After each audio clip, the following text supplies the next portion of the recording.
Très bon cours. Bien, on va parler un peu de Tu Bishvat. On fait le cours les Ilui Nishmat. Chemasia Bat Hana. Pardon.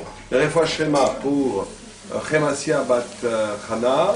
Simcha Bat Shoshana. Nathan Abraham Chaim Ben Valérie Yehudit. Et les trois autres qu'on m'a donné, c'est pourquoi Ilui Nishmat. Quel est le premier? Beroya Bat Sylvette, Robert Shemla ou Patricia Bat Josette. Et là aussi pour les Refoua Shlema de Yosef Chaim Batzar. Bien, on va parler de Tu Bishvat. Vous savez que Shvat, c'est un mois de l'année. C'est aussi une tribu, ça peut vouloir dire une tribu d'Israël. Shevet, c'est les mêmes lettres que tribu. Et c'est aussi une branche, la branche d'un arbre. Et on va faire le Tu Bishvat, je crois que c'est mercredi en 8 prochain, où on va faire... oui, c'est mercredi prochain, le Tu Bishvat, c'est ça, c'est mercredi prochain. Mercredi soir, c'est jeudi, où il y a un minag kabbalistique de manger toutes sortes de fruits et de dire des hiratson avant et après qu'on ait consommé tous les fruits d'Israël et aussi d'autres fruits comme la pomme. C'est un très beau minag. Ce n'est pas répertorié dans la halakha, ce n'est pas dans le Shulchan Aruch. Il n'y a pas une exigence halachique, une obligation de faire Tu Bishvat, mais c'est d'après la Kabbalah, la première fois que c'est répertorié, c'est dans le Chevdat HaYamim, qui était un Talmid du Harizal, qui lui a fait tout le Seder de Tu Bishvat. Maintenant, ce Seder de Tu Bishvat, bien entendu que la notion de Tu Bishvat, elle est ancestrale, puisqu'elle est déjà signifiée dans la Mishnah de Rosh Hashanah, où c'était le Rosh Chodesh des Ilanot. C'était vous avez 4 Rosh Hashanah, vous avez 4 nouvelles années. Il y a la nouvelle année que tout le monde connaît, Rosh Hashanah, qui est la nouvelle année pour les ans, et la nouvelle année des rois, et la nouvelle année où le monde entier est jugé. Tout le monde connaît Rosh Hashanah, qui a 10 jours avant Kippour. Il y a la deuxième Rosh Hashanah qui est à Elul, qui était par rapport au Maaser Behemoth, quand on devait donner un dixième des Behemoth qu'on devait apporter manger à Jérusalem. Il y avait un autre Rosh Hashanah qui était le Rosh Hashanah Rosh Chodesh Nissan, qui est par rapport au mois et aussi par rapport aux moissons. Et le quatrième Rosh Hashanah, nouvelle année, c'était Tu Bishvat, le 15 de Shvat. Et c'était au niveau halachique, c'était par rapport au maaser des fruits. Les fruits qui naissaient avant, enfin qui étaient bourgeonnés avant Tu Bishvat faisaient partie de l'année d'avant. Et un fruit dont le bourgeonnement avait commencé après Tu Bishvat, ont été calculés, le maaser était calculé, bon, l'année, le maaser, la dîme que l'on prenait était calculée sur l'année d'après. Or, d'emblée dans la Mishnah, il y a une marloquette. Quand est-ce que c'est Rosh Hashanah les Ilanot? Quand est-ce que c'est Tu Bishvat? Bet Shammai disait que Tu Bishvat c'était Rosh Chodesh. Parce que Bet Shammai pensait qu'il ne pouvait pas avoir une nouvelle année qui ne commence pas à un nouveau mois. D'ailleurs, on n'a jamais dans la Torah une nouvelle année qui ne commence pas à un Rosh Chodesh. Tous les Rosh Hashanah commencent au début du mois. Et Bet Shammai pensait que ce n'était pas concevable, d'après la halakha elle-même, qu'on puisse avoir un Tu Bishvat qui ne soit pas, lui aussi, au début d'un Rosh Chodesh. Simplement, Bet Hillel, lui disait qu'on dit que ce qui s'opère, un basculement, même si ce n'est pas visible, qui s'opère à Tu Bishvat, c'est que les sèves, même s'il y a encore de la neige sur le sol, même s'il fait encore très froid, c'est le début du printemps, dans la mesure où les sèves qui sont dans la terre remontent doucement, commencent à remonter, à réalimenter l'arbre, et ce phénomène naturel ne se passe qu'à partir de Tu Bishvat, du 15 de Shvat, et pas Rosh Chodesh. Et donc déjà, on a une marque très intéressante. Vous savez que Tu Bishvat, c'est le rapport qu'on va avoir avec les nourritures, avec les fruits, avec la nature. Et on a une marque, une discussion entre Bet Shammai et Bet Hillel. Est-ce que le réel, la nature doit être complètement subordonnée, doit être complètement aliénée à la halakha? Bet Shammai, lui, vous savez, Shammai, comme son nom l'indique, qui veut dire Shamaim, qui veut dire le ciel, et tout le temps la loi chez Bet Shammai, c'est une loi de l'absolu, qui ne prend jamais en compte ni la faiblesse humaine, ni la réalité humaine. C'est la loi telle qu'elle est aux yeux de Dieu, au point qu'au temps du Mashiach, la halakha sera comme Bet Shammai, pas comme aujourd'hui, elle sera comme Bet Shammai, pas comme Bet Hillel. Et lui dit, on ne peut pas, d'après la halakha, avoir un Rosh Hashanah, une nouvelle année qui commence par Rosh Chodesh. Donc la nature doit se plier à l'exigence halachique. Et donc on va commencer qu'un jour plus tôt, même si dans la nature ça ne se passe pas, et bien la nature n'aura qu'à suivre. La nature n'aura qu'à suivre la décision halachique du Beit Din. Beit Hillel, comme ça, son habitude qui intègre beaucoup plus les données psychologiques de l'homme, la faiblesse humaine, le réel, on va dire, dit non, on ne peut pas faire un Rosh Hashanah 15 jours avant que le phénomène naturel du renouvellement de la vitalité des arbres s'opère. Donc on ne peut faire ça qu'à sa vraie date, de Tou Bishvat. Et c'est une vieille marque ancestrale. Est-ce que la nature, le réel, est complètement assujetti aux décisions des rabbanim ou pas? Vous savez qu'il y a une histoire pour comprendre un petit peu cette donnée. Il y a deux histoires même. Il y avait une fois, vous savez qu'il y a une grande marloquette sur le foie gras. Est-ce que le foie gras est cachère ou pas? Grande marloquette. Certains ne mangent pas le foie gras parce qu'ils disent que ça ne peut pas. Il y a plusieurs problèmes dans le foie gras. Un des problèmes du foie gras, c'est que le foie est tellement gavé, l'eau est tellement gavé que le foie, il n'y a pratiquement plus de sang. Donc on peut pas, pour cachériser un foie, il faut le passer au feu. Il est tellement blanc que c'est pratiquement plus possible. Il n'y a plus de sang presque. Il y a un autre problème, c'est qu'en gavant les oies, on rentre un ustensile dans la gorge qui peut faire un trou, donc il peut la rendre tarée. Il y a plusieurs problèmes dans le foie gras. Mais un des problèmes fondamentaux, c'est qu'un animal qui ne peut pas vivre un an, est taref, n'est pas cachère.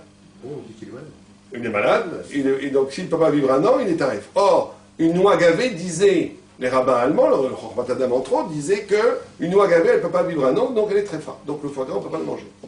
Le Khatam Sofer, en Hongrie, tout le monde mangeait du foie gras. Moi, je connais un vieux rab qui s'appelle Rab Lorter, qui me racontait qu'en Hongrie, avant même la guerre, sa mère lui servait du foie gras tous les jours, c'était le plat national. Et les juifs hongrois mangeaient le foie gras, commercialisaient le foie gras, même les pré-religieux qui avaient les papillotes jusqu'aux genoux, ils mangeaient du foie gras. Et il y a des petits malins qui se sont dit, pourquoi est-ce qu'on va s'en remettre aux décisions, aux discussions des rabbanim? On n'a qu'à essayer. On n'a qu'à gaver des oies et ne pas les tuer et attendre un an, voir si elles peuvent vivre ou pas vivre. Et ils ont fait l'expérience en Allemagne, ils ont fait l'expérience en Hongrie. Quand ça s'est passé en Hongrie, toutes les oies sont restées vivantes.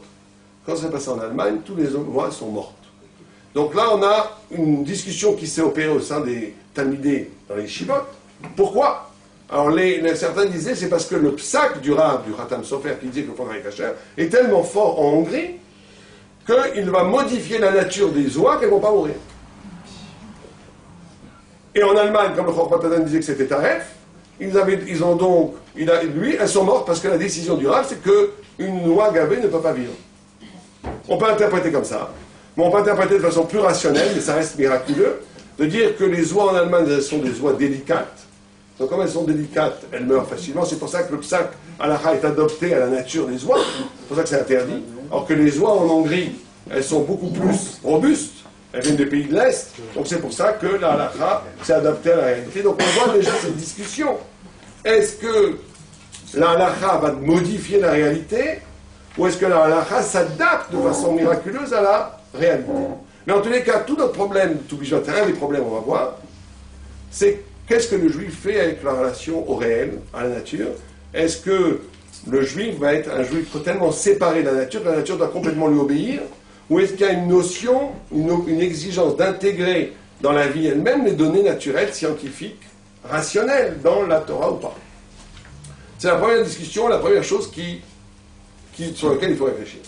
La deuxième chose que nous disent les écrits sur Tou Bishvat, c'est que la fête du fruit est aussi liée à ce qu'on appelle le tikkun du Chet Adam Harishon. Parce que vous savez que la première injonction, la première interdiction que Dieu a formulée à un homme, c'est laquelle? La première interdiction que Dieu a donnée, c'est quoi? Ne pas manger l'arbre de la connaissance. Donc, la première interdiction était déjà liée à la notion d'arbre, à la notion de fruit. La première fois que Dieu a parlé à l'homme pour lui interdire quelque chose, c'était de lui interdire de manger un fruit. De manger un fruit. C'est vrai, je crois qu'il y a besoin de chaise là. D'accord? Donc, on va voir aussi que cette notion de manger des fruits est liée à ce qu'on appelle la réparation de la faute de Adam Harishon.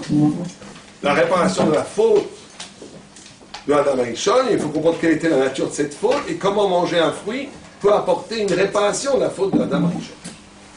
Bon, on va essayer de comprendre tout ça. Avant tout, vous savez qu'il y a écrit dans la Torah Il y a écrit dans la Torah la fameuse phrase Adam Etz Hasadeh. L'homme est un arbre des champs. L'homme est comparé à un arbre. L'homme dans la Torah est comparé à un arbre. Et la notion de l'arbre dans la Torah est une notion très très forte. Les rabbinim très souvent allaient dans la forêt et méditaient devant les arbres. La notion de l'arbre dans la Torah, il y a dans une phrase d'un kabbaliste que j'aime beaucoup, il dit « Un arbre me fait toujours penser à une pensée étirée, à une longue pensée, une pensée qui prendrait racine dans la terre et qui s'étirerait jusqu'au ciel. » Et très souvent, les grands mystiques juifs, les grands rabbinim juifs, allaient méditer devant les arbres, et devant les arbres avaient des trouvailles thoraïques extraordinaires. On a oublié, nous, un petit peu ce que c'est se promener dans la forêt, on est trop citadins, mais c'est très important, surtout pour les chassidim et pour les Mekouban, d'être capable, à un moment donné, de rompre avec un univers social qui nous fait oublier le rapport réel aux choses, la méditation à partir d'une révélation divine qui s'opérait au cœur même de la présence d'un arbre, de la présence de la nature. Tous les grands balais moussards et les grands chassidim disaient que c'était très important de faire idbo des doutes, d'être capable de s'arracher au train-train de la vie quotidienne pour aller dans la forêt. Ici, on a le bois de Boulogne pas loin, peut-être, je ne sais pas si c'est une forêt, mais d'aller voir des arbres, aller méditer, s'arrêter une minute et retrouver une création pure de Dieu. Et quand on dit Adam Etz Hasadeh, un arbre, nous dit nos sages, est constitué par 3 éléments. Un élément, c'est la racine. Un deuxième élément, c'est le tronc. Et un troisième élément, c'est les 3 F, les fruits, les feuilles et les fleurs. Et un homme se doit, pour être un homme, d'avoir des racines, d'avoir un tronc, et d'avoir des feuilles, des fleurs et des fruits. Et c'est ça toute la fête de Tou B'Shvat, c'est de comprendre cette équivalence-là, et comment cette équivalence-là va permettre la rectification, qu'on appelle le tikkun, de rédimer la faute fondamentale de Adam Rishon. Les choses vont aussi loin. Et tout le monde connaît que l'homme lui-même est constitué profondément par 3 niveaux, ce qu'on appelle Naran, Neshama, l'âme, qui correspond à la pensée. Ruach, l'homme est vraiment Ruach, la personnalité de quelqu'un c'est Ruach, qui correspond à la parole. Nefesh, c'est 3 âmes, 3 niveaux d'âme, qui correspond à l'énergie vitale qui donne la vie physique, biologique de l'homme. Et tout le monde comprend que ces 3 niveaux, racines, tronc, fruits, sont liés elles-mêmes à l'envers. Les racines, c'est l'âme, l'âme la plus haute. Le tronc, c'est roi, ce qui fait le passage de la sève, quand la parole est toujours un lieu de passage entre le corps et l'âme, qui a Fli, Ish, Neder. Pélé, ça veut dire extraordinaire. La notion de parole dans la Torah est extraordinaire, parce qu'elle est ce qui permet la rencontre du corps et de l'âme. La parole, une vraie parole, c'est une parole qui est en même temps une expression de l'âme, mais en même temps qui est manifestée dans le corps, qui rend le corps lui-même, c'est-à-dire le physique lui-même, parole, qui donne du sens au physique, qui donne du sens au corps lui-même. Et donc on va commencer par les racines, on va essayer d'expliquer qu'est-ce que c'est ces racines, en quoi l'homme doit avoir des racines, en quoi l'homme doit avoir un tronc, en quoi l'homme doit avoir des feuilles, des fruits et des fleurs. C'est ça qu'on va essayer de comprendre. Alors les racines, c'est une idée extraordinaire que le Maharal nous enseigne, c'est que les racines, du côté des racines, je ne sais pas s'il y a des botanistes parmi nous, mais en tous les cas ce que disent les Mekouban, c'est que les racines en tant que racines, elles ont la possibilité infinie de produire des fruits. Le fait qu'un arbre produit des fruits de façon limitée, c'est parce que c'est à cause des branches. C'est que les branches d'un arbre ne peuvent pas porter une infinité de fruits. Mais en réalité, des racines en tant que racines ont une possibilité infinie de produire des fruits. C'est illimité que dans son pouvoir de générer des fruits, de créer des fruits. Et donc la première chose qu'il nous a enseigné, quand on dit que l'homme doit avoir des racines, c'est que l'homme doit être la première chose qui constitue un homme Israël, un juif comme image de l'homme qui se voudrait être parfait, c'est qu'un homme doit avoir des racines. Alors ça veut dire quoi, un homme doit avoir des racines? Un homme doit être lié dans son essence à la pensée de l'infini. Il doit être lié dans sa vie à quelque chose qui est absolument nouveau. Vous savez que penser dans la Torah, c'est pas parler en silence. Ça veut pas dire que demain, qu'est-ce que je vais faire, comment je vais remplir mon compte en banque qui est en minus, ou des choses comme ça. Penser, c'est la capacité de faire venir sur soi une dimension de la vérité qui ne doit rien à l'expérience, qui est la visitation de Dieu. Vous savez comment est-ce qu'on dit une lettre en hébreu? Quelqu'un sait? Hot. Hot, en araméen, ça c'est pour racine, ata, ati, c'est quoi? Venir. C'est-à-dire que la lettre, la pensée, elle fait venir. Une pensée n'est une vraie pensée que si elle est capable de convoquer quelque chose de l'absolu, de l'ailleurs, qui n'est pas le produit, qui n'est pas la conséquence d'une expérience, de la matière.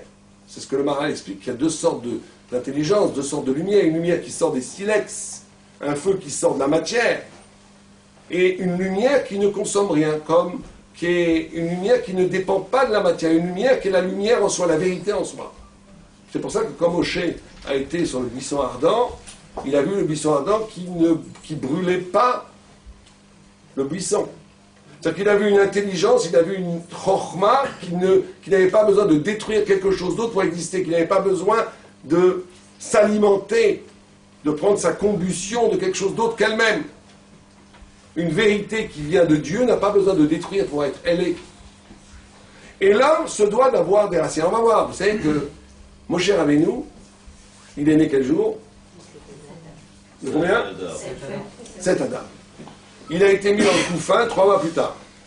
3 mois plus tard, c'était quoi? 3 mois plus tard, 7 Adar. Combien?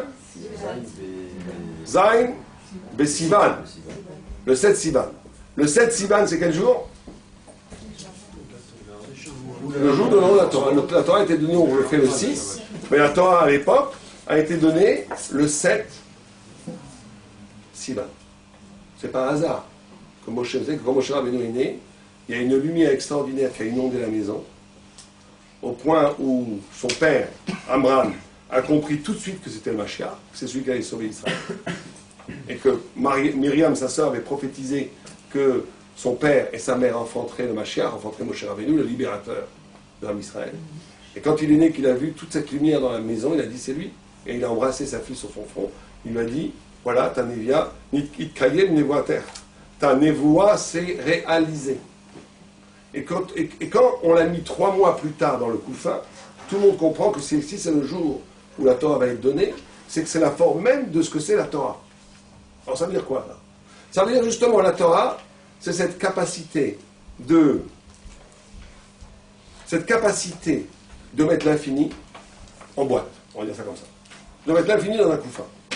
Cette capacité de mettre ce qui est infini dans ce qui n'est pas palpable, ce qui normalement n'est pas palpable, nous échappe forcément.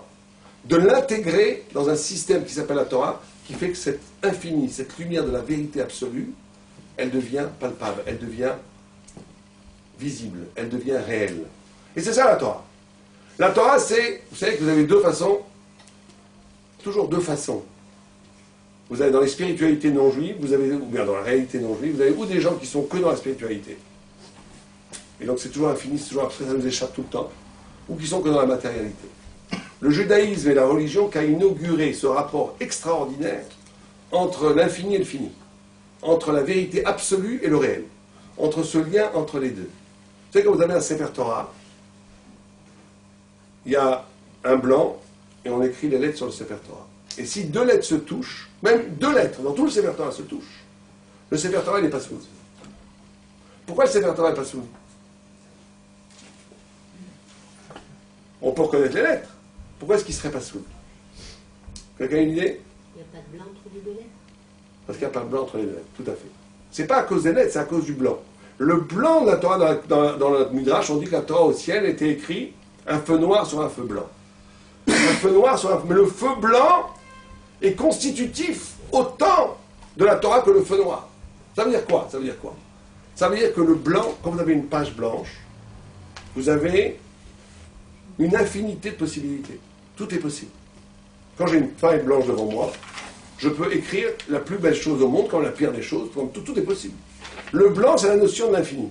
C'est pour ça que les tzitzit doivent être blancs. Le blanc, c'est la notion que tout est possible. Tout, en potentiel, tout est là, et déjà. Mais d'un autre côté, c'est très réducteur parce que c'est rien. Tu sais, il y a des gens qui ne font rien dans leur vie. Pourquoi? Parce qu'ils disent, moi je veux rester dans l'absolu possible. Il y a des gens qui n'arrivent pas à se marier, qui sont toujours en train de vouloir l'absolu, et donc ils sont dans le blanc. Donc ils préfèrent ne rien avoir et rester dans le rêve de l'absolu que concrétiser quelque chose, réaliser quelque chose. Parce que dès que je réalise quelque chose, ça réduit, c'est vrai que ça réduit. Et donc je fais un peu le deuil de l'absolu, de l'infini, du possible. Mais celui qui reste que dans le possible, c'est nul. Tu sais, celui qui était comme ça dans la Torah, c'était Lavan. Lavan, c'était la culture de l'infini, c'est pour ça que le Zohar, le Harizal l'appelle le Loven Haïlion, le blanc supérieur. C'est pour ça qu'il change toujours d'avis. Un jour il dit je te paye 10, le lendemain il dit 20, il dit mais je t'ai dit, mais ça ne m'engage pas. Il ne peut jamais s'engager, il ne peut jamais s'emprisonner dans des décisions. C'est l'anti-yéké, l'anti-responsable. Il est absolument irresponsable parce que tout est possible. Il a véhiculé cette dimension, et c'est pas un hasard si toute la famille d'Israël est née chez Lavan. Et c'est pas un hasard si tout un Israël est né en Égypte, parce que l'Égypte était aussi une civilisation de la matière. Quand on dit la matière, c'est comme une pâte à modeler. La matière, elle est riche de toutes les formes. Quand vous avez une pâte à modeler, c'est nul, c'est rien, mais elle a une chose extraordinaire, c'est qu'elle a la possibilité de prendre toutes les formes. Et il fallait que Am Israël naisse d'un terrain, d'une infini possible, et qu'à partir de cet infini possible, il se construise et qu'il devienne lui-même. Mais ce qui est extraordinaire, c'est que quand on voit dans les Sefer Torah les lettres noires, il y a sur ces lettres noires des tagim, une sorte de couronne, comme vous lisez un Sefer Torah, des tagim. Et on dit que ces tagim, elles font le lien entre le noir et le blanc. C'est-à-dire, c'est quoi la Torah? Justement, c'est ce lien-là. C'est une parole qui est en même temps tout à fait précise, une parole qui est en même temps tout à fait circonscrite, une parole claire qui dit quelque chose. Mais il ne faut jamais que cette parole qui dit quelque chose soit réduite à elle-même, que ça soit définitif. Il faut qu'elle soit liée à l'infini, et donc la parole est infiniment interprétable. C'est pour ça que dans la Torah, vous avez des milliers, des milliers et des milliers de commentaires, et vous en aurez toujours. Et toujours des nouvelles merveilles à découvrir. Parce que la parole de la Torah, c'est la merveille de la Torah. C'est qu'elle en même temps, elle dit quelque chose de tout à fait précis.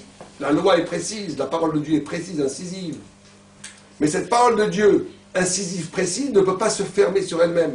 Elle doit être liée au blanc, qui est l'infini, et donc elle est infiniment interprétable. Elle est ensof. Elle est tout le temps interprétable. Et dès qu'on dit, quelqu'un qui vous dit, le pshat, c'est ça et pas autrement, c'est un nan-baté pour la Torah. On ne peut jamais réduire le pshat et le rendre définitif. Il y a toujours un autre pshat. Il y a toujours quelque chose de plus profond à comprendre. Au point où même le Gaon dit, le Gaon de Vilna dit que toute révélation que j'ai de la Torah, c'est en même temps une révélation, mais c'est en même temps un masque. Parce que ce que je comprends, c'est magnifique, mais ça m'illumine, mais ça cache quelque chose de plus subtil, de plus profond. Il dit que toute lumière est en même temps une clipa, une écorce, à une lumière plus profonde. C'est pour ça qu'on ne s'arrête jamais de connaître. C'est pour ça qu'on ne s'arrête jamais d'apprendre. Parce que et on ne rend jamais définitif. Il faut qu'il y ait la possibilité de cette parole infinie.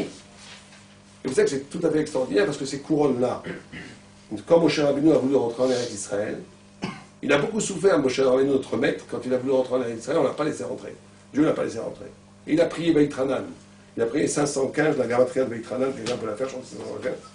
Prière il a tellement prié que sa prière montait tellement haut qu'elle brûlait tout sur son passage. Les anges ne pouvaient plus résister à la prière. Dieu a été obligé de fermer le ciel comme ça. Et il a dit, Dai, ça suffit, ne prie plus. Ne prie plus. Il a dit, mais je veux rentrer. Il a dit, écoute, je vais donner une consolation, tu vas voir toutes les générations. Vous savez que Moshe Rabbeinu est en train de nous voir maintenant. Il a vu toutes les générations jusqu'à le Mashiach. Il a tout vu. Et à un moment donné, il s'est arrêté en l'an à peu près 100 de l'ère vulgaire, chez Rabbi Akiva, qui a interprété ces fameuses couronnes. Il a interprété ces fameuses couronnes. Et de chaque couronne, la Gemara nous dit, il apprenait des talin, chala halachot, pas des midrashot, pas des agadot, il apprenait des milliers d'halachot. Et Moshe Rabbeinu, son cœur s'est assombri. Il a dit, oh là là, ils ont complètement transformé la Torah, mais j'ai jamais dit tout ça. J'ai jamais dit tout ça. Et quand on a demandé à Rabbi Akiva, d'où tu as sorti tout ce que tu as dit là, il a dit, Alaha Moshe mi Sinaï. Ça vient de Sinaï. Et à ce moment-là, Moshe, il était content. Alors tout le monde pose la question, il aurait dû dire au contraire, il aurait dû crier. C'est pas vrai, j'ai jamais dit ça. C'est qu'il a compris, à ce moment-là, il a compris que Rabbi Akiva a révélé des... Vous avez, je crois, de la place ici. Il a compris que Rabbi Akiva avait révélé des milliers d'halachot qui étaient cachés dans l'infini de la Torah. Vous comprenez? C'est pas notre sujet, mais c'est pas un hasard que ce soit Rabbi Akiva, parce que vous savez que le père de Rabbi Akiva était qui? C'est Yosef, un guerre. C'est pas un juif de naissance. Et donc c'était tout, on dit très souvent que la Torah chez Balpé vient des guérim, Rabbi Meir aussi, il vient de d'abord des guérim, des convertis, des vrais convertis, parce que les enfants ils sont capables de, très souvent les convertis, c'est ce blanc, c'est ce potentiel futur qui n'était pas encore actualisé au Sinaï. Bon, en tous les cas, on voit que cette notion-là, d'être capable de ramener l'infini dans la révélation, elle est inhérente au texte même de la Torah. Là, il s'est passé une chose incroyable. Vous savez qu'avant que la Torah soit donnée, au début, on voyait la Torah, vous remarquerez dans les prochaines parachiotes, au début, la Torah elle signifie comme des brakim. Quelqu'un sait ce que c'est des brakim? C'est clair. Des éclairs. Un éclair, ça apparaît, ça disparaît. Parce que la vérité, si c'est la vérité de Dieu et c'est la vraie vérité, quand elle apparaît, elle échappe à la captation. Elle apparaît, elle disparaît, en apparaissant, elle disparaît. Quelqu'un qui a une vraie, très souvent ça arrive quand quelqu'un étudie la Torah véritablement, quand il étudie la Torah véritablement, il arrive à des niveaux de compréhension à un moment donné où c'est extraordinaire. Et après on dit, qu'est-ce que tu as compris? Il dit des banalités. Quand il est obligé de répéter ce qu'il a compris, ça devient banal, ça ne devient pas bon. Très souvent ça nous arrive. Quand on étudie avec Mara vraiment, on étudie une Gemara, on danse, on dit c'est extraordinaire ce que je viens de comprendre. Et quelqu'un t'entend dire ça, il te dit, qu'est-ce que c'est? Quand tu lui dis, il te dit, bon. Et toi-même, tu dis, oui, c'est pas du tout ça que j'ai compris. Je n'arrive plus à le dire. C'est une révélation à un moment donné comme un éclair qui s'évapore. Parce que la vérité, quand elle est très haute, elle échappe au monde. Elle ne peut pas rester dans le monde. Alors, Nechman de Breslav, il écrivait des chidushim, et la nuit, il est brûlé. Il écrivait des nouveautés de Torah extraordinaires, et la nuit, il est brûlé. Parce qu'il disait, cette vérité est trop forte pour que le monde puisse l'accueillir. Il faut qu'elle retourne. Il faut qu'elle retourne en haut. C'est une sorte de sacrifice. Mais ce qui est extraordinaire, si vous regardez dans les textes, c'est dans Yitro, pas cette semaine, dans l'autre paracha, dans le don de la Torah, encore une fois, on parlera peut-être une fois de ça, c'est extraordinaire que le don de la Torah soit donné dans une paracha qui porte le nom d'un non-juif, d'un guerre. Yitro. Mais en tous les cas, dans la même paracha où au début la Torah est vécue et décrite plutôt comme des éclairs, après on parle de lapidim. Vous savez ce que c'est des lapidim? C'est des torches. Les torches, c'est une lumière qui peut s'échanger. C'est ça la Torah. Comme Moïse, comme Moshe Rabbeinu, à sa naissance, avait la lumière infinie, et que cette lumière infinie, à un moment donné, est rentrée dans un couffin, est rentrée dans un cadre qui pouvait être accueilli dans le monde. De la même façon, le don de la Torah, c'est des éclairs qui, à un moment donné, ont pu se transformer en torches. C'est-à-dire cette vérité indicible, cette vérité qu'on ne pouvait pas capter, au-delà de toute captation, quand elle rentre dans la Torah, elle rentre dans un système où on peut les changer comme des torches. Ça peut s'échanger, ça peut s'étudier, ça devient une lumière qui reste. Et c'est ça toute la Torah. C'est pour ça d'ailleurs, vous savez qu'au début, tout ça explique, ces notions-là expliquent énormément de choses dans la Torah. Au début, on dit que Moshe Rabbeinu bégayait, qu'il ne pouvait pas parler. Alors, la petite histoire, c'est qu'il a pris la braise, qui s'est... Bien entendu que tout ça est vrai, c'est des midrashim, mais le maral de Frag explique la profondeur de la chose. Il dit qu'il ne pouvait pas parler, parce que comme on a dit au début, l'homme est constitué de Neshama, Ruach, Nefesh. Neshama, c'est la pensée. On a dit que la pensée, c'est pas parler en silence. La pensée, c'est la capacité de capter justement cette lumière qui s'évapore.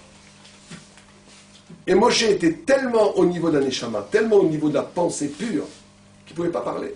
Il bégayait, la parole s'éclatait littéralement sous l'impact de la vérité extraordinaire. Il ne pouvait pas parler.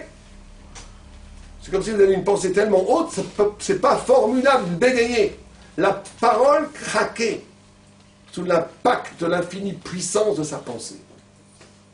Mais après, on voit qu'il n'a plus de problème de parler. Une fois que la Torah a été donnée, il n'a plus de problème de parler. Il a pu, justement, parce que la Torah, c'est cette possibilité du côtoiement de l'infini, de la vérité absolue et du réel. Et donc, quand on dit qu'un homme doit avoir des racines, quand on parle que l'homme ressemble à un arbre, et qu'un homme doit avoir des racines, ça veut dire qu'un homme se doit d'avoir Une vie, une racine, si vous arrachez des racines, vous passez à la cime des racines d'un arbre, qu'est-ce qui se passe avec l'arbre? Il meurt.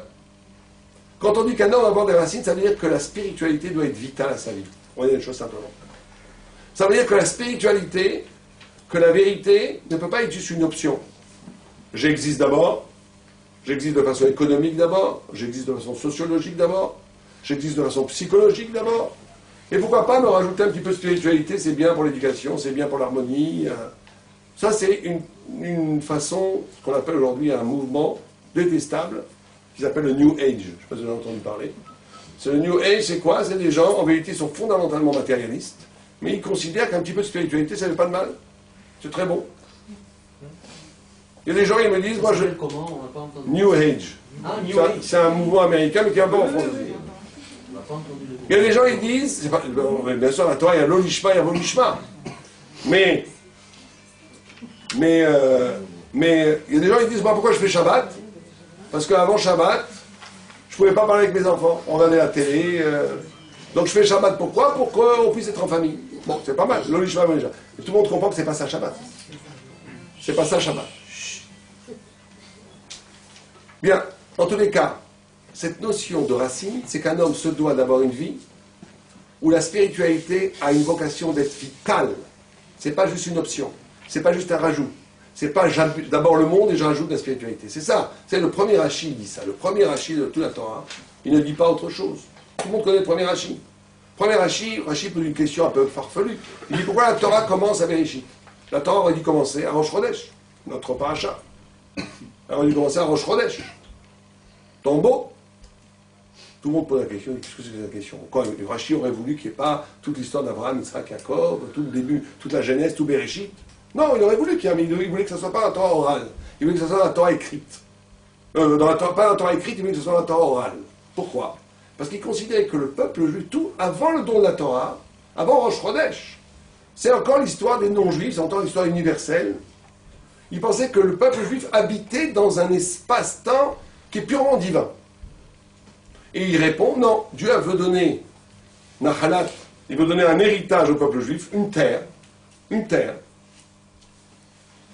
Et donc il fallait que toute la Torah écrite, tout de Bereshit soit révélée au monde, pour que si un jour on nous dit, vous êtes des voleurs, vous avez pris la terre d'Israël, on dit non, on n'est pas des voleurs, c'est Dieu qui a créé le monde, il nous l'a donné.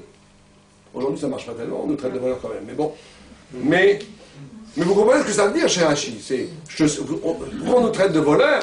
Parce qu'une partie malheureusement du peuple juif, et je ne veux pas créer de polémique, je vais sûrement en créer, mais c'est pas grave, il faut être courageux, on le dit quand même, considère le rapport à la terre d'Israël comme un nationalisme. Si on considère le rapport à la terre d'Israël comme n'importe quel patriotisme et nationalisme, on est sûr qu'on va nous traiter de voleurs. C'est ce que Rachid dit, vous comprenez ce que Rachid dit? Rachid dit, les autres peuples, ils ont d'abord la terre. La terre est à eux. La terre est à eux. Et sur ça, on rajoute une spiritualité. Alors que chez le peuple juif, c'est le contraire. La terre, notre racine, c'est la Torah. Tu as le droit à une terre, mais qu'une terre comme si c'était une terre qui te revient à partir de la Torah. Mais si tu veux avoir la terre comme n'importe quel peuple, être un peuple comme n'importe quel peuple, je ne citerai pas celui qui a dit ça, c'est sûr qu'on va nous traiter de voilà. C'est sûr et certain. Parce qu'on n'a pas le droit à une terre comme ça. On a le droit à une terre si notre terre vient à partir de la Torah. Pas à partir des catégories nationalistes, historiques, politiques d'Élohim. Et c'est ça être juif tout le temps. Il faut une terre. Il faut la terre d'Israël. Le Ramban dit que toute la Torah n'a de sens qu'en Eretz Israël. Que toute la Torah qu'on fait en dehors d'Eretz Israël, c'est qu'une préparation pour celle qu'on va vivre en Eretz Israël. Mais on ne peut avoir la terre d'Israël que si on vient avec un bagage avant de Torah. Si on prend la terre d'Israël comme juste une nation, une patrie, un État, on a tout faux. Et donc c'est toujours cette idée-là. Vous comprenez cette idée-là?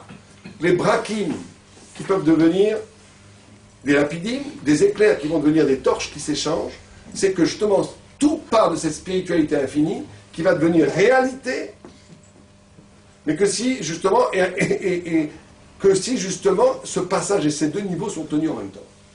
Quand on dit aussi cette notion de racine, c'est une notion magnifique. C'est une notion qu'on appelle en français la résilience. Quelqu'un sait ce que c'est la résilience? Très beau mot français, il y a peu de mots beaux en français. C'est quoi la résilience? Comment? C'est la possibilité de se remettre d'une mauvaise expérience. Ouais. Mais ça, c'est les effets. Vous avez raison, mais c'est les effets. La résilience, c'est que quand tout est brûlé, ça renaît quand même. Quand tout est cassé, ça renaît quand même. Un enfant a pu être traumatisé, violenté, abîmé. Vous le remettez dans une famille où ça marche, il va repartir. Un homme a pu vivre tous les malheurs du monde, il trouve une âme sœur, ça repart. D'où vient cette capacité de résilience, de renaissance, de ce qu'on appelle, nous, en hébreu, c'est encore plus beau, triat amétim. La renaissance. D'où ça vient? D'où ça vient que quand tout est cassé, il y a encore quelque chose? Si tout est cassé, tout est cassé. Ça vient des racines. Parce que c'est pour ça que les racines sont cachées sous la terre, parce qu'elles doivent être protégées. L'infini est caché, parce qu'il doit être protégé. Et un homme, quand il est lié... Alors, il y a des hommes qui sont détruits parce qu'ils n'ont plus de racines. Donc quand on coupe le tronc, il n'y a plus rien. Si on n'est qu'un tronc, on est forcément victime des agressions extérieures qui nous instrumentalisent et on n'a plus de racines, donc on est coupé des racines. Quelqu'un qui a des racines, donc qui a un lien avec l'infini, il est indestructible. Le prophète dans Ézéchiel dit, les autres nations, je les frapperai très durement, ils seront détruits. Vous aussi, je vous frapperai très durement. Vous aussi, le peuple juif, vous serez frapperai très durement. Si vous ne faites pas Shabbat, vous serez frappé plus durement. Si vous dites de la médisance sur vos amis, vous serez frappé encore plus durement. Mais je n'attaquerai, Dieu promet qu'il n'attaquera jamais les racines. Les racines resteront intactes. Et les racines, elles sont cachées. Et donc chaque homme a ses racines en lui, et être un homme, Adam Etz Hasadeh, l'homme est un arbre des champs, la première chose qu'un homme doit avoir, c'est des racines. C'est un lien à l'infini qui le rend, en vérité, immortel, qui le rend homme par le fait qu'il n'est pas définissable, il n'est pas instrumentalisable, il n'est pas une chose. Il devient quelque chose qui est complètement infini. Il est lié à l'infinité de la vérité de Dieu. Donc d'avoir des racines, c'est fondamental. Je vous donne juste un exemple pour finir sur les racines. Vous savez qu'il y a une Gemara qui dit que pourquoi est-ce qu'on appelle les sorciers des sorciers? Marc Shefa. Si ce n'était pas une Gemara, on dirait que ce sont des paroles hérétiques. On a dit parce que le sorcier ou la sorcière, Makrisha Pamelia Shel Mala, elle a le pouvoir de contredire les décrets divins. Comment? Un homme qui devait mourir dans 20 ans, un sorcier peut le tuer aujourd'hui. C'est une Gemara. S'il n'y avait pas une Gemara, j'aurais dit celui qui dit ça, c'est un hérétique. Comment est-ce qu'on peut, si Dieu a décidé que cette personne mourrait dans 20 ans, comment est-ce qu'il peut mourir maintenant? C'est impossible. Mais c'est une Gemara. On ne peut pas dire que la Gemara est hérétique. La Gemara, c'est le Makor, c'est la source de l'orthodoxie. Donc on peut dire que c'est hérétique. Mais qu'est-ce que ça dit? Mais c'est pas logique. Si Dieu a décidé qu'une personne mourrait dans 20 ans, comment est-ce qu'un sorcier peut le tuer maintenant? Comment c'est possible? Rachi, heureusement, est là pour nous expliquer. Rachi dit, c'est très simple. Il dit, qu'est-ce qui différencie un homme d'un objet? C'est qu'un homme a un destin et un objet n'en a pas. C'est-à-dire qu'un objet, je peux le casser, je peux prendre cet objet, je peux le casser. Je ne vais pas avoir, face à ma volonté de le casser, une résistance d'un objet qui dit, mais attends, ne me casse pas, j'ai un destin, j'ai une chose à faire demain, j'ai une vie. Pour ça qu'il n'y a pas écrit l'otirtsar, tu ne tueras pas, c'est écrit par rapport aux hommes, pas par rapport aux choses. Il n'y a pas de destin. Donc, en réalité, les objets vont être soumis à la volonté d'un tiers. Et Rachid nous dit, quand un homme croit aux sorciers, quand un homme tombe dans la superstition et ne croit aux sorciers, il devient comme un objet. Il s'instrumentalise, il devient lui-même victime, comme s'il était un objet, donc lui-même il va être un objet, il n'a pas de destin. S'il n'a pas de destin, il va être victime de la volonté d'un autre.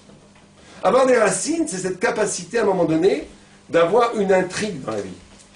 Les racines mènent vers quelque part, vers un but.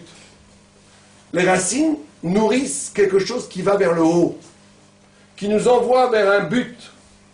Quelqu'un qui n'a pas de but, quelqu'un qui vit une vie complètement victime de ce qui se passe, à droite, à gauche, une fois il est content qu'on lui dise des compliments, il n'est pas content qu'on l'insulte, il est content quand il a de l'argent, quand il n'a pas d'argent, c'est normal de dire c'est humain. Non, c'est pas humain, c'est chose. Une chose, elle est passive, comme une pâte à modeler. Un homme, les grands syndiqués, quand il arrivait à un malheur, ils dansaient. Pourquoi pas? Parce qu'il voulait simplement être heureux. Parce qu'il voulait montrer qu'ils n'étaient pas esclaves de l'événement matériel qui leur arrivait. Ils voulaient montrer qu'ils étaient plus forts que le réel.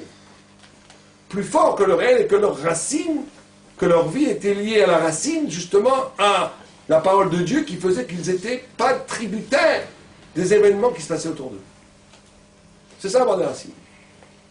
Et comme les racines c'est vital à l'homme, c'est vital qu'un homme considère ses racines comme quelque chose de vital.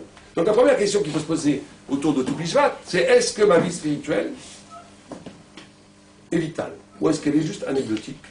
Elle est en plus. Elle est pourquoi pas. Elle est pourquoi pas, c'est un petit rajout, c'est sympathique. Et là, c'est ce niveau d'interrogation qu'il faut se poser. Est-ce que mon investissement spirituel, est-ce que le souci que j'ai de la vérité, est-ce que la vérité m'intéresse au point que c'est vital? Ou bien non? Ah tiens, c'est une belle idée, pourquoi pas? Vous savez que c'est très rigolo ça. Il y a des gens qui sont très intelligents et qui sont très peu scrupuleux au niveau de la pratique. Très souvent on voit ça. Et d'un autre côté, on voit des gens qui sont très fromes, très religieux, mais bon, ils ne comprennent pas grand-chose. Comment ça se fait? Moi, je connais des gens très intelligents qui parlent toute la journée de Torah. Mais bon, comment? C'est parce qu'il y a 4 enfants dans la Haggadah. Il y a Oui, le Pacha, il y a le Tam. Alors pourquoi il y a 4 enfants? C'est la question. C'est parce que justement, c'est que celui qui ne pratique pas ne s'engage pas. Il n'y croit pas vraiment. C'est des possibilités intellectuelles. Ce qui l'intéresse, c'est la possibilité intellectuelle. Mais il n'y croit pas, il ne croit pas que son existence, fondamentalement, est liée aux racines. Il est un tronc. Et la pensée, c'est pourquoi pas, c'est sympa. Bon. Donc un homme, pour être un homme, doit avoir des racines. Première chose. Deuxième chose, le tronc. Alors le tronc, c'est assez compliqué. Parce que vous savez qu'il y a un midrash qui dit que Dieu avait demandé, un midrash très bizarre, à la terre de produire des arbres dont la totalité de l'arbre avait un goût de fruit. Même le tronc avait du goût. Et la terre a désobéi. Donc on voit très bien comment une terre peut désobéir, comme si la terre avait le libre arbitre. La terre, elle a désobéi, elle a dit si je fais des arbres dont le tronc lui-même a le goût du fruit, on va mourir. Ils vont tous nous manger et il n'y aura plus rien. Il y aura la famine. La terre ne peut pas continuer. Et donc elle a fait des troncs comme on a aujourd'hui, des fruits sur les troncs. Bon, c'est le midrash. Qu'est-ce que veut dire ce midrash? Alors le Maral explique, il dit que c'est extraordinaire, il dit c'est l'essence même de la liberté. La liberté doit être donnée justement par le fait même, par un acte de liberté. C'est-à-dire que la notion, on va expliquer qu'est-ce que c'est que cette notion de tronc. Les troncs justement n'ont pas de goût. Un tronc n'a pas de goût. C'est le fruit qui va avoir un goût. Et bien le tronc, c'est la notion de l'acte, la notion de la mitzvah. Une mitzvah n'a pas de goût. Si la Gemara dit que si quelqu'un goûtait le goût de la mitzvah, si on savait la saveur qu'avait quand on met les tefilines, il y a quelques mitzvot où on a un petit peu la saveur. Shabbat, on dit qu'on a un 60e de la saveur de Shabbat. Mais il y a des mitzvot, c'est vrai que c'est savoureux de faire Shabbat. C'est extraordinaire de faire Shabbat. On sent un petit peu le goût de la mitzvah. Mais il y a des mitzvot, on les fait, mais on n'a pas tellement senti le goût. On ne sent même pas le goût du tout. Et la Gemara a dit que si c'est quelqu'un qui sentait le goût de la mitzvah, si quelqu'un savait ce que c'était le goût de donner une tzedaka, on serait comme des fous en train de courir. On s'arracherait les pauvres. Le pauvre, il deviendrait riche. On ne trouverait plus le pauvre. On serait tous en train de lui donner de l'argent. Tout d'un coup, il arrêtez, j'ai trop d'argent. On serait en train de courir dans la rue pour chercher les pauvres. Si on savait ce que c'était le goût de la mitzvah, on courrait comme des fous pour faire la mitzvah. Et donc ça, tout le monde comprend que si c'était comme ça, il n'y aurait plus de libre arbitre, il n'y aurait plus de liberté. Puisque ce serait trop évident. Donc le tronc cache le goût pour qu'il puisse y avoir la liberté. Bon, donner à Zdaka, j'en ai marre, celui-là qui dit qu'il est riche, qui dit qu'il est pauvre, qui dit que... blablabla, tous les bons prétextes pour ne pas donner. Donc on a libre arbitre. C'est parce que justement on ne sent pas le goût qu'on a libre arbitre. Et vous comprenez que la finesse du Maral de Prague dans l'explication du Midrash. Il dit qu'il fallait que la liberté soit elle-même un acte qui vienne de la terre. Si Dieu avait programmé cette liberté-là, quelque part, ça n'aurait pas été une vraie liberté, puisque ça aurait été programmé par Dieu. Donc il a fallu que la liberté elle-même, signifiée par le tronc qui n'a pas de goût, qui donne le libre arbitre, soit lui-même le produit d'une transgression de l'ordre divin qui est un acte de liberté. Et donc le tronc, c'est cette notion très importante dans la vie, deuxième notion, après l'infini, que la vie doit avoir un projet de sacrifice. Un homme, pour être un homme, on parle ici de la définition même de l'homme, il faut qu'il ait un projet, et que ce projet lui en coûte. On ne peut pas devenir grand sans se sacrifier. On ne peut pas devenir grand si ce n'est pas dur.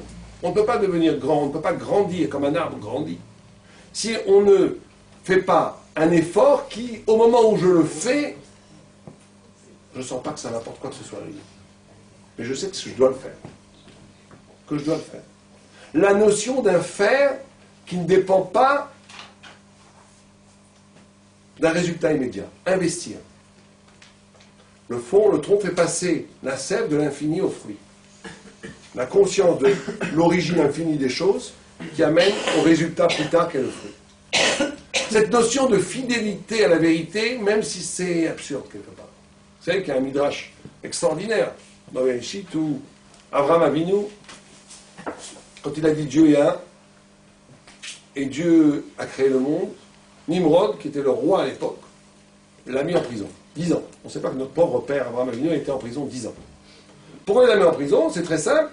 Le Midrash l'explique, c'est parce que Abraham Avinu, en disant que les idoles c'était du bidon, c'était terrible pour le business, parce que toute l'économie de Nimrod était basée sur le commerce des idoles. Donc de dire qu'il fallait détruire les idoles, c'était détruire toute l'économie. C'est comme si quelqu'un aujourd'hui disait, le dollar et l'euro, il faut les brûler. On le met en prison tout de suite. Si vraiment il y a un pouvoir de le faire, c'est un danger subversif pour toute la société. Ils l'ont mis en prison. Et au bout de 10 ans, ils l'ont mis devant ce qu'on appelle le Kivshanaesh, une fournaise ardente. Et ils l'ont dit, tu crois toujours que Dieu est un qui a créé le monde? Il a dit oui. Eh bien, on va jeter dans le feu. Jetez-moi dans le feu. Et à ce moment-là, Abraham a une phrase incroyable qui est relatée par le Midrash Bereshit, où il dit En manik babira. Il n'y a pas, comment on pourrait dire En manik babira, il n'y a pas de directeur de, traduisez, monsieur Doufche. J'ai pas compris. En manik babira. Il n'y a pas un directeur dans la capitale. Voilà, il n'y a pas un directeur dans un château dans la capitale. En d'autres termes, il était arrivé à une conclusion philosophique qui a été repris des siècles plus tard par un monsieur qui s'appelait Voltaire, qu'on appelle le déisme. Lui, il a pensé, Dieu a créé le monde, c'est vrai. Dieu, il est un, c'est vrai. Mais il ne s'intéresse pas à ce qu'il y a ici-bas. Il ne regarde même pas ce qu'il y a ici-bas. Parce que comme je suis le seul homme au monde à croire en Dieu, et à dire qu'il est un et qu'il existe, s'il ne me sauve pas, c'est qu'il se désintéresse totalement à ce qu'il y a ici-bas. On jette Abraham dans le feu. Miracle, le feu ne le brûle pas et Dieu se révèle à lui dans le feu. Et lui dit Ani Manigabira. Et là commence toute l'histoire du judaïsme. Ce qu'on appelle Ashgara pratique, la providence. Dieu n'est pas simplement le Dieu voltairien, le grand architecte de l'univers, qui construit le monde avec des règles immuables. Et après, une fois qu'il a construit le monde avec des règles immuables comme une horloge qui marche toute seule, Dieu se désinvestit. Non! Dieu t'écoute, Dieu est avec toi, Dieu t'envoie des signes. Dieu t'enlève les signes, Dieu te donne une bracha, si tu es capable de l'apprendre, tu l'apprends. Il y a toutes sortes de choses. Il y a un arabe qui me disait, la vie se joue à très peu de choses. Un jour, un pauvre vous a tendu la main, vous avez fait une grimace. Sans s'en rendre compte, on est rentré dans un chemin de ténèbres pour 20 ans. Un jour, vous étiez par contre dans un bus, vous avez une vieille femme rentrée, vous êtes levé, vous lui avez donné la place. 50 000 anges en haut ont fait un chant en votre honneur, on dit celui-là, il faut lui donner la lumière. Ça se joue à rien. Des petites choses qu'on a de rien. Boum, boum. C'est l'Ashgaha. C'est l'Ashgaha. Elle est là. Mais la question que pose le Briskerhof, c'est de dire que pourquoi il a sauté dans le feu? Pourquoi a-t-il sauté dans le feu? S'il arrive à la conclusion philosophique que Dieu a créé le monde, mais que Dieu ne le regarde même pas, pourquoi il saute dans le feu? Il aurait dit, oh, d'accord, Dieu n'est pas un. Pourquoi il a sauté dans le feu? Quelqu'un a une idée? Ça ne sert plus à rien. Ça ne sert plus à rien, Dieu ne regarde pas. Dieu ne te regarde pas. Non! Regardez, quand on dit qu'il voulait le provoquer, c'est que vous n'acceptez pas la vamina. C'est que vous pensez que Dieu le regardait. Lui, il croyait que Dieu ne le regardait même pas. Ça ne vaut pas la peine de vivre alors.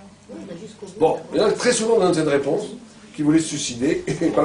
Mais non, mais c'est pas le chat, c'est pas qu'il voulait se suicider. Non. C'est le Briscoe donne une réponse incroyable. Incroyable, que jusqu'à aujourd'hui j'ai du mal à comprendre. Pourtant j'ai dit cette fois peut-être 10 fois, 20 fois. Il dit une chose extraordinaire. Il dit la chose suivante. Il dit parce que la vérité ne dépend pas des conséquences de la vérité. Il dit le fait d'être fidèle à la vérité, ça dépend de rien. Même si c'est complètement absurde. Absurde.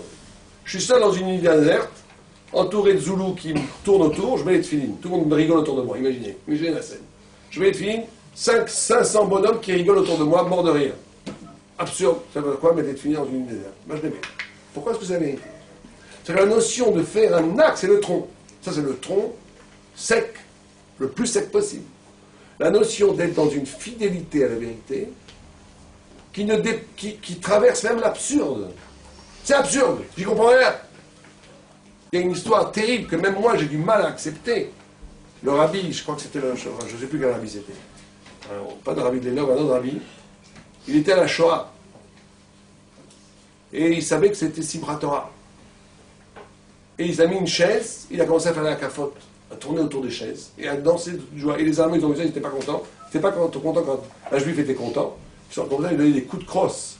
Et il était sanguinolent, à moitié cassé, il commençait à danser, il continuait à danser, il ne voulait pas s'arrêter. C'est absurde. C'est absurde. C'est dans la Shoah. Les Allemands te frappent. Qu'est-ce que tu fais Simchat Torah? Qu'est-ce que tu fais Simchat Torah?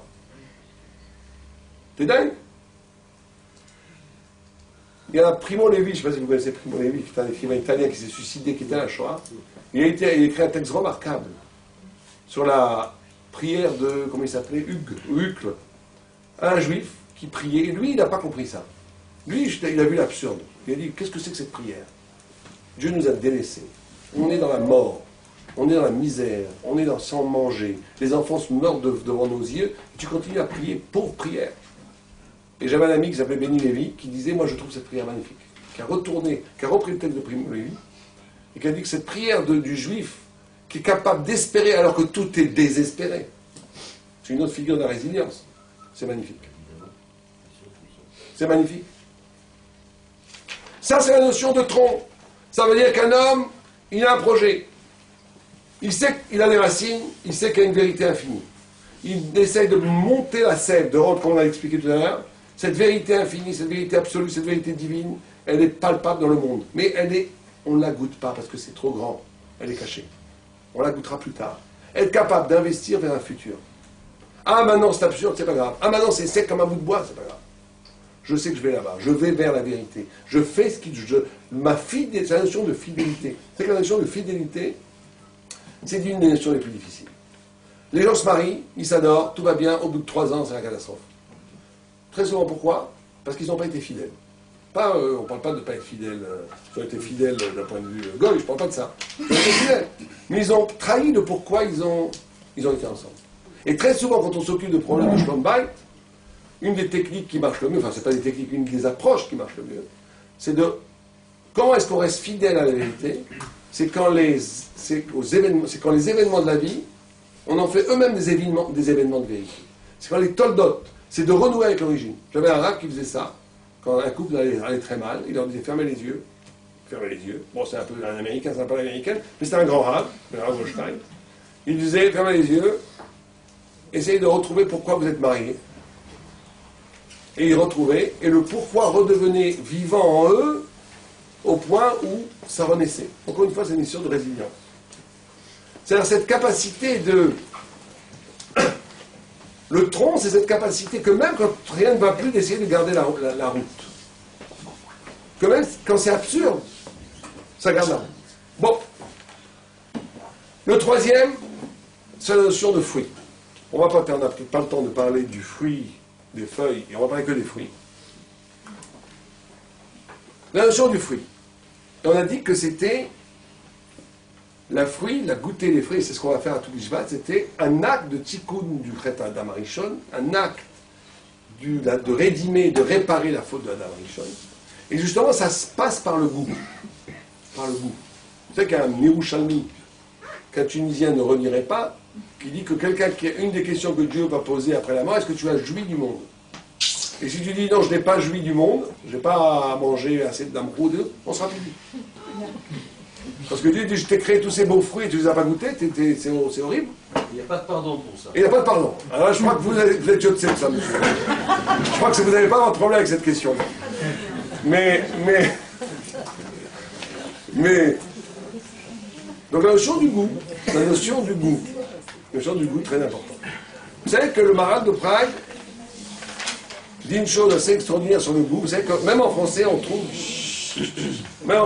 cette équivalence. Comment on dit le goût en hébreu? Tam. Comment on dit une raison en hébreu? Tam. Moi, je demande tout le temps, Mai Taima. Pour quelle raison? Tam, la raison, l'intelligence. Ou Amar Davar Shel Tam. Il a dit quelque chose qui a du goût. C'est-à-dire qu'il a dit une chose intelligente. Quand la Gemara veut dire que quelqu'un a dit une chose intelligente, elle dit ou Amar Davar Shel Tam. Il a dit quelque chose qui a du goût. Même en français, je crois qu'on peut dire ce qu'il a dit a du... Non. Mais en français, on retrouve la même relation entre le sens sensoriel et ça fait sens.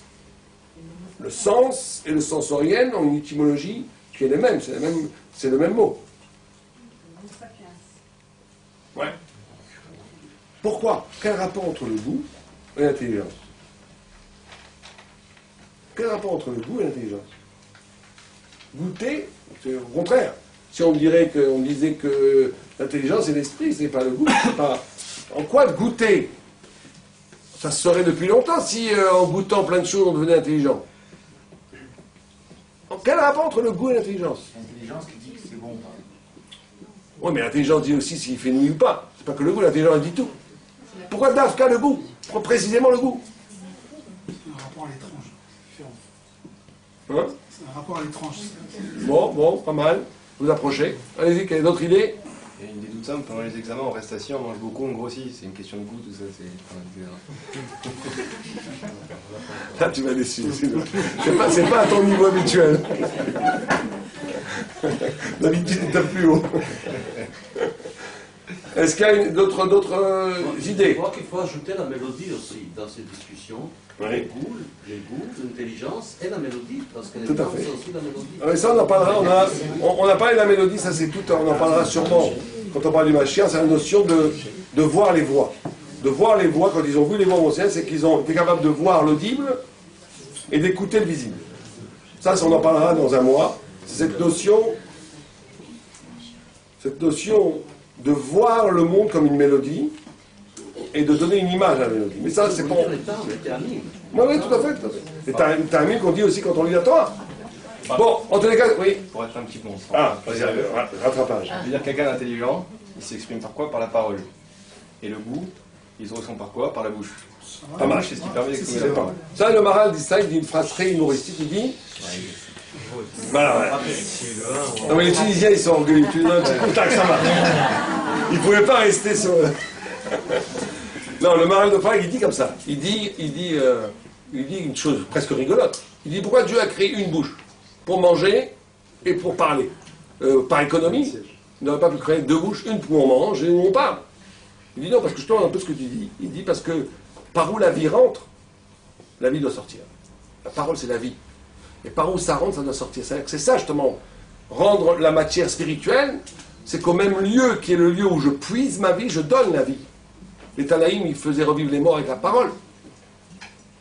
Mais, on revient au Maharal. Le Maharal dit une chose extraordinaire. Il dit, pour comprendre quand il se lien entre le goût et l'intelligence, il pose d'abord une question, il dit, qu'est-ce qui est la qualité première à un homme pour être intelligent? Alors tout le monde aurait dit coefficient intellectuel, blablabla. Lui, il dit non. Il dit la qualité première pour un homme, pour accéder au savoir, c'est la capacité de curiosité. S'intéresser à l'autre. C'est ça l'intelligence de la Torah. Quelqu'un qui est fermé à lui-même, c'est un idiot. Il peut être prix Nobel de physique, s'il ne connaît que la physique, pour la Torah, c'est un idiot. L'intelligence, c'est cette capacité. D'ailleurs, c'est ça l'intelligence. C'est quand quelque chose de nouveau arrive, de comprendre, de s'intéresser à ça et de comprendre. Regardez l'image bébête un peu cliché, mais on la prend pour comprendre. D'un paysan. Un paysan, il s'intéresse à son lait, que sa vache et que c'est son blé. Vous lui parlez de musique, il s'en fiche complètement. Vous lui parlez de Molière ou de Shakespeare ou de n'importe quel genre intellectuel. Donnez-moi mon lait, ma vache, que tu me parles de... Une fois, j'ai essayé de... On déraille un peu, mais c'est pas grave. J'ai enseigné une fois à quelqu'un qui n'est pas du tout religieux un texte de Gemara. Et tout d'un coup, il est rentré dedans, et après, on parlait de vaches qui encornaient des taureaux. Tout d'un coup, il me dit, mais je suis pas un paysan, moi, pour m'intéresser à ça. Il s'est sauvé, il voulait pas être entraîné justement par cette altérité. Alors, très souvent, vous voyez, l'intelligence, c'est cette capacité de s'intéresser à ce qui n'est pas moi. Ça veut dire de devenir ce qui n'est pas moi. Ce que dit le Maharal. Le Maharal dit, c'est pour ça que la Torah, c'est très important d'enseigner. Et la Gemara, elle dit que celui qui enseigne la Torah au fils d'un Amaretz, c'est-à-dire quelqu'un qui ne connaît rien, même si Dieu lui-même a pris un décret que cet homme doit mourir demain, il annulera. Celui qui est pourquoi, et le Maharal dit pourquoi, parce qu'il fait passer le savoir à l'autre. Il est capable d'intégrer l'autre. C'est la structure même du savoir. La structure même du savoir, c'est cette capacité d'intégrer l'autre en moi et de donner ce qui est à moi à l'autre. Cet échange-là. C'est ça l'intelligence. L'intelligence, c'est la capacité d'intégrer l'altérité dans l'identité. Ce qui n'est pas moi dans moi. De m'éveiller à des... C'est ça le miracle même de l'intelligence. C'est qu'on est capable de s'émerveiller et de s'intéresser à une chose qui n'a aucun rapport avec moi. Ce qui différencie l'animal de l'homme. L'animal ne va s'intéresser à ce qui peut le nourrir, lui. Tout ce qui a altérité réelle, ça n'intéresse pas. On n'a jamais vu un chat s'étonner d'un tableau. Il s'en fiche, c'est pas comestible. Être intelligent, c'est lié à la capacité d'intégrer, d'absorber ce qui est différent de moi. Or, dit le Maharal, le goût. Quand je goûte quelque chose, les nourritures terrestres, elles intègrent dans mon palais un goût. C'est pour ça qu'il faut être réveillé. Un goût qui n'est pas moi. Elle apporte de l'extérieur un goût qui rentre en moi et qui m'ouvre à l'intelligence. Et le Maharal dit une phrase que je ne peux pas trop répéter, il disait pour ça que très souvent les gens qui sont même pas très religieux mais qui sont très jouissifs, ils sont chacham, ils sont un peu malins. Alors quelqu'un qui est trop rigoriste, très souvent il est fermé. Il manque un peu d'intelligence. Parce que justement c'est la multiplicité des goûts qui t'ouvre la multiplicité des teintes, des couleurs, des compréhensions dans le monde. Mais regardez bien. Ça, c'est quand quelqu'un est éveillé. Quand quelqu'un est capable de transformer un goût culinaire, où il est quand on parle de goût, c'est pas que la bouche d'ailleurs. Ça peut être l'éclat d'un tableau, l'éclat d'un événement, l'éclat d'un visage. Quand ça t'éveille, ça te rendra intelligent. Mais là, il se passe, le clou, on a dit que c'était le tikkun. Le rapport au fruit, c'était le tikkun du Etzadat. Parce qu'au moment où on mange, c'est un des événements les plus forts de la vie, en vérité. Vous savez que oneg, qui veut dire plaisir dans la Torah, c'est les mêmes lettres que quoi? Que nega. Nega, ça veut dire plaît. C'est-à-dire que oneg, le lieu de la délectation physique, ça peut être à un moment donné une rupture avec Dieu totale. Comme la Gemara dit, ta'avot bevakesh tifrad. Celui qui veut manger seul, il veut se couper de tout. Il veut redevenir une bête, un animal. Ça, c'est le nega. Ou bien le oneg, quand on est en train de consommer quelque chose, en vérité, c'est un moment extraordinaire où je suis en relation avec celui qui me donne la vie, Dieu. Comme un enfant qui tète le lait de sa mère, il est en communion totale avec sa mère. Et bien nous, si on était un peu éveillés, quand on mange quelque chose, on doit comprendre que ce qu'on mange, c'est la vie que Dieu nous donne. Donc c'est un lien extraordinaire avec Dieu. Et c'est ça faire le tikkun du Etzadat. Quand on fait une bracha avant de manger, pourquoi est-ce qu'on fait une bracha avant de manger? C'est pour nous éveiller à la conscience que ce n'est pas juste de la matière. Que cette matière qui est devant moi, c'est un don divin qui me donne la vie. Et que ce don de vie, c'est un lien fantastique avec Dieu. C'est un éveil. C'est un éveil. Ou bien c'est le lieu d'oubli. Au contraire. Je fais une bracha, blablabla, je mange. Ce qui m'intéresse, c'est manger. J'oublie complètement la bracha. J'oublie que ce lien culinaire, c'est un lien vital avec Dieu qui me rend vivant. C'est un lien magnifique comme un bébé avec le sein de sa mère, avec sa mère, en fusion totale. Et vous comprenez que c'est pour ça que c'est le tikkun du Etzadat. Parce que tout le Etzadat, pourquoi Adam Arishon a mangé? Il avait fait un faux calcul. Il a dit, je vais manger, enfin un faux calcul que Dieu, quelque part, peut-être voulait pour que l'histoire puisse se passer. Mais il a dit, si je suis parfait, je n'ai pas l'indépendance, donc je ne sers à rien au bon Dieu. Je vais manger le Etzadat, comme ça je vais avoir le bien et le mal en moi. Je vais pouvoir choisir et je vais vaincre le mal, et je vais rendre, et par là, le fait que le bien va vaincre le mal, va être une célébration, un kavod à Hachem beaucoup plus fort que si je suis programmé pour faire le bien. Donc la racine même du Etzadat, c'est quoi? C'est de se couper de Dieu pour y revenir. Et c'est ce qui se passe dans chaque consommation d'aliments. C'est se couper. On peut se couper de Dieu ou on peut se coller à Dieu. Comment tu vas traduire chaque acte que tu manges? Comment tu vas le traduire? Est-ce que tu vas le traduire en communion avec Dieu ou en séparation avec Dieu? Le Ramban, il dit des phrases terribles. Il dit que quelqu'un, le Rashi, dit que c'est quoi être kadosh? C'est quoi la kdusha, la sainteté? Il dit c'est poresh mi'arayot. C'est celui qui est capable de se couper des interdits sexuels. Rashi dit comme ça. Bon, c'est très, très intéressant que Rashi dise ça, parce que Rashi veut dire que la racine même de la sainteté, c'est cette capacité de casser avec la rayot. Mais le Ramban, qui était moins freudien, entre guillemets, que Rashi, il dit, mais pas du tout, c'est pas ça être saint. Il dit, on va avoir quelqu'un qui ne fait tous les mitzvot, mais qui mange comme un cochon. C'est pas mes mots, c'est ses mots. Il peut être très très religieux, il mange toutes les madrines, tout ce que vous voulez, mais il mange comme un cochon. Donc il dit, la sainteté, c'est pas ça, c'est pas simplement... Mais moi je pense que la marque n'est pas grande. Rachid dit que quelqu'un qui est capable de couper avec les harayot, avec les interdits sexuels, il a maîtrisé sa libido au point où quand il va manger, il ne va pas manger comme un cochon. Il va manger comme un prince. Très souvent, le rapport à la nourriture est lié au harayot. Bon, on va pas rentrer dans les détails. Très très souvent. Mais en tous les cas, c'est le lieu même du tikkun du Etzadat. Alors, l'Agma nous dit que c'est des fruits qu'on mange, c'est la figue. L'Agma, vous savez qu'il y a une discussion. Quel était le Etzadat? C'est pour ça qu'on les mange tous. On mange la figue, on mange le raisin, on mange le blé, on mange les trocs. On va prendre que ces quatre-là. Il y en a qui disent que le Etzadat, le fruit de la connaissance, c'était la figue. Pourquoi?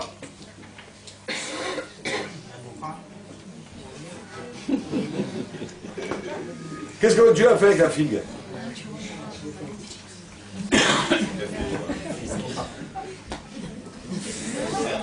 Qu'est-ce que Dieu a fait avec la figue? Oh, il a fait quoi? Les habits pour couvrir. Alors, après la faute. Donc tout le monde comprend que cette notion-là, c'est de penser que la connaissance, la clé de la connaissance, c'est de pouvoir cacher, ce qui est tout à fait extraordinaire. De pouvoir cacher. La Gemara, elle dit qu'un sage, il dévoile un téphar, qui est la mesure d'une palme, il en couvre deux. Bon, on n'a pas le temps d'expliquer trop longuement ce que ça veut dire, mais il faut savoir que c'est une pratique de la connaissance juive qui est extraordinaire, qu'en dévoilant, je cache. En comprenant, comprendre véritablement, c'est dévoiler, et que ce dévoilement me fait percevoir deux choses encore plus cachées. Que jamais l'éclat de la vérité ou l'éclat de la compréhension va être le lieu d'un contentement où ça y est, j'ai tout compris. Au contraire, plus je comprends, plus ça ouvre vers des choses encore plus subtiles, plus cachées, plus voilées.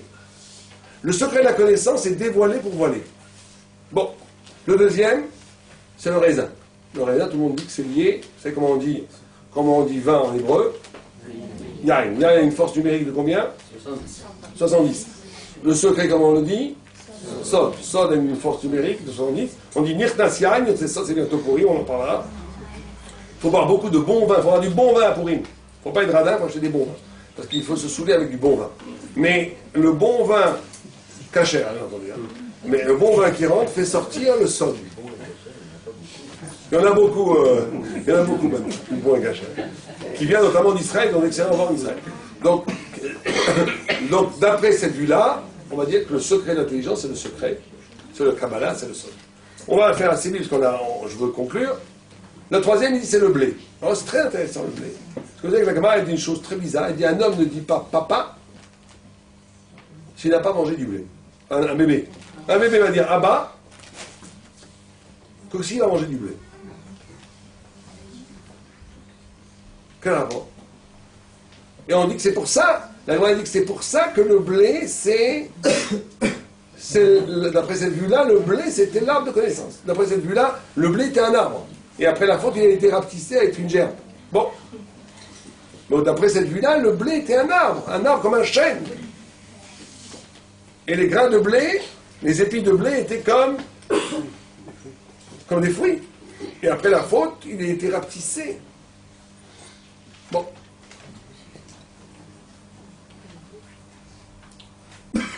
C'est la notion de l'origine.